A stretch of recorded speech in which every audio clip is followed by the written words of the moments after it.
Hello and welcome to RLR Excel network. मैं हूं आपका दोस्त और आज की इस अमेजिंग वीडियो के अंदर मैं आपको एक ऐसी चीज सिखाने वाला हूं जो कि एक्सेल के अंदर है ही नहीं।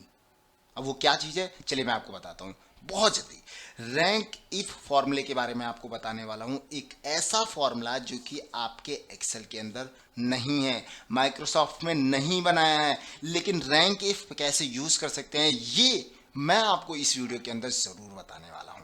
ऑलराइट, सबसे पहले रैंक इफ क्या है उसको समझने से पहले रैंक समझते हैं। मैंने आपको ऑलरेडी अपनी प्रीवियस वीडियोस में बताया है कि रैंक जो होता है वो आपका एक डेटा रेंज के अंदर से, एक डेटा सेट के अंदर से दी गई वैल्यूज की पोजीशन या फिर रैंक निकालने में आपकी मदद करता है।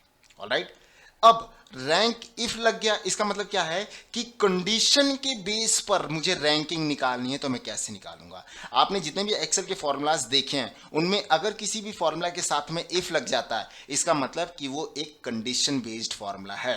अगर सम इफ लग गया इसका मतलब क्या है कि सम जो निकलेगा वो किसी कंडीशन के बेस पर निकलेगा। अगर सम इफ्स लग गया यानी कि एस लग गया, इफ्स के साथ में, इफ के साथ में एस लग गया इफ्स, इसका मतलब कि उसमें मल्टीपल कंडीशन है। ये होता है फॉर्मूला को समझने का मतलब। तो यहां पर रैंक इफ फॉर्मूला या रैंक इफ्स फॉर्मूले की हेल्प से मैं आपको सिखाऊंगा कि कंडीशन के बेस पर आप रैंकिंग कैसे निकाल सकते हैं। अगर आप सिंपली यहां पर जो है टाइप करें इज इक्वल टू रैंक, तो यहां पर देखिए लिस्ट में कहीं पर भी आपको रैंक इफ फॉर्मूला नहीं आ रहा है। अब आ ही नहीं रहा है तो आप लगाएंगे कैसे, क्वेश्चन है ना। तो रैंक इफ फॉर्मूला यहां आ नहीं रहा है लेकिन मैं रैंक इफ फॉर्मूला यूज करूंगा, उसके जैसा ही फॉर्मूला एक बनाऊंगा और उसको यूज करूंगा कि कंडीशन के बेस पर आप रैंकिंग कैसे निकाल सकते हैं। और उसके लिए मैं यूज करूंगा सम प्रोडक्ट फॉर्मूला। मैंने अपनी लास्ट वीडियोस के अंदर सिखा हुआ है सम प्रोडक्ट एक बहुत ही यूनिक, बहुत ही ऑसम, जबरदस्त फॉर्मूला है।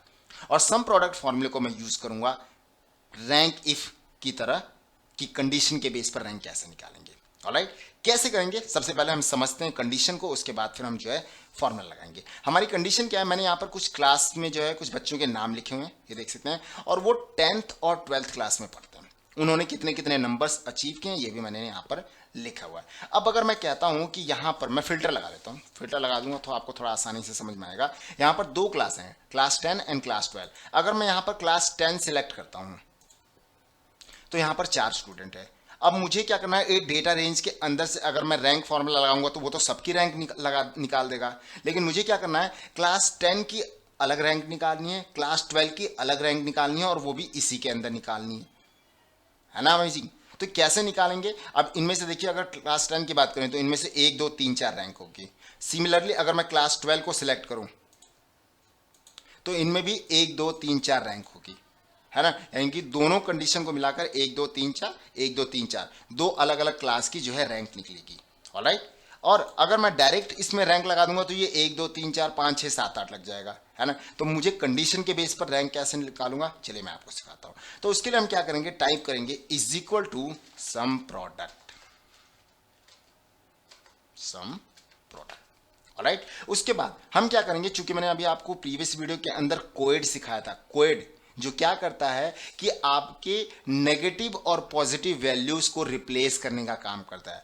ट्रू और फॉल्स को रिप्लेस का काम करना करता है 0 और 1 से। अगर किसी वैल्यू फॉर्मूला के अंदर आ रही है ट्रू तो उसको वो कंसीडर करेगा 1, अगर फॉर्मूला के अंदर वैल्यू आ रही है फॉल्स तो उसको कंसीडर करेगा 0।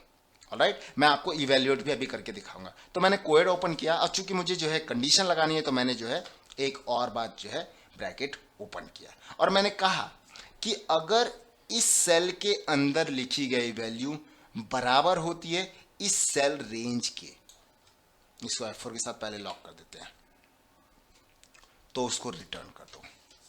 सिंपल, कि अगर इस सेल के अंदर की लिखी गई वैल्यू बराबर होती है इस सेल रेंज के तो उसको रिटर्न कर दो। अब जब ये रिटर्न करेगा तो ट्रू और फॉल्स में ही आएगा, है ना। अभी मैं आपको थोड़ी देर में इवेल्युएट भी करके दिखाऊंगा। तो पहला जो है जो कि पहले सेल के अंदर लिखा हुआ है 10, अब 10 को मैं वो लिखा हुआ है E9 के अंदर, अब मैं E9 के अंदर E9 को चेक करूंगा तो 10 10 लिखा होगा तो ट्रू आ जाएगा। उसके बाद जब मैं नीचे आगे बढ़ूंगा तो ये फॉल्स आ जाएगा, फिर आएगा true false true false true false, इस तरीके से आएगा। अभी मैं इवेल्युएट करूंगा तो आपको वहां पर दिखेगा भी।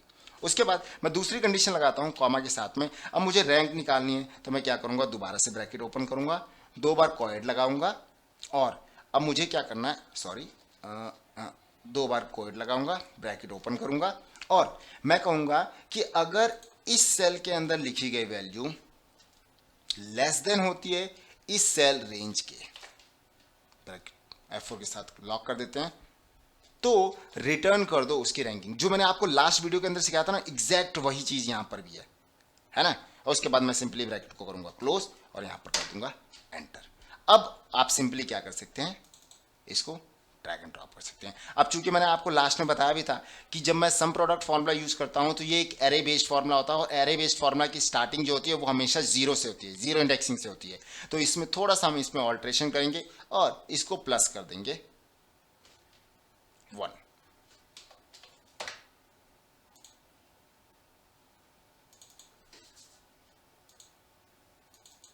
ठीक है, यहां पर जो है ऑल्ट्रेशन हो चुकी है।